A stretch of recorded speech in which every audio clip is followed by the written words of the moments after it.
Un an après l'incendie qui a ravagé la station balnéaire grecque de Mati à une quarantaine de kilomètres d'Athènes, la tragédie se lit encore sur les visages des habitants. C'est le cas de Kostas, 37 ans. Gravement brûlé, il s'en est sorti au prix de longs mois d'hospitalisation et de souffrance, mais le traumatisme demeure. Au moment où j'ouvrais la porte pour partir, j'ai vu mes mains se gonfler, comme souffler. J'ai vu un mur de feu dans la rue qui mène à la plage. La rue était littéralement en flammes. Je n'avais nulle part où aller, alors j'ai traversé ce mur de feu. Et quand j'en suis sorti, je suis tombé et je me suis dit « Lève-toi ou tu meurs ». Dimitris a été grièvement blessé en essayant d'aider d'autres personnes à fuir le brasier. Pour lui, être en vie aujourd'hui relève du miracle.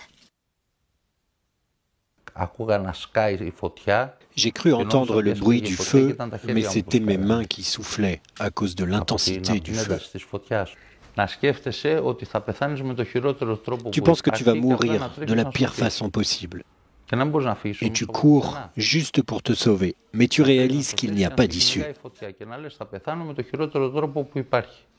Un an plus tard, les victimes de l'incendie ont l'impression d'avoir été oubliées. Les médicaments et le matériel nécessaire à leur traitement ne sont pas couverts par les assurances.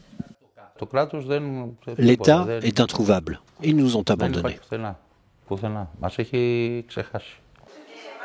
Grâce à une initiative des habitants, des dons ont pu couvrir les énormes dépenses de réhabilitation des blessés. Une équipe médicale spécialisée est même venue de Suisse pour aider la population et apporter son expertise à ses confrères grecs. Mais il y a des blessures qui mettent plus de temps à guérir. Au début, notre corps passe en mode survie. D'abord, il doit survivre pour voir qu'il peut effectivement survivre sur le plan physique, c'est-à-dire qu'il s'assure qu'il peut vivre.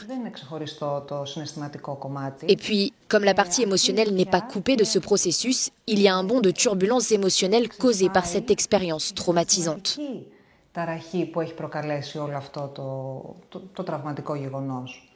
Et la psychologue d'ajouter que même si les blessures de leur corps sont guéries, il sera difficile pour ces personnes d'oublier le cauchemar qu'elles ont vécu.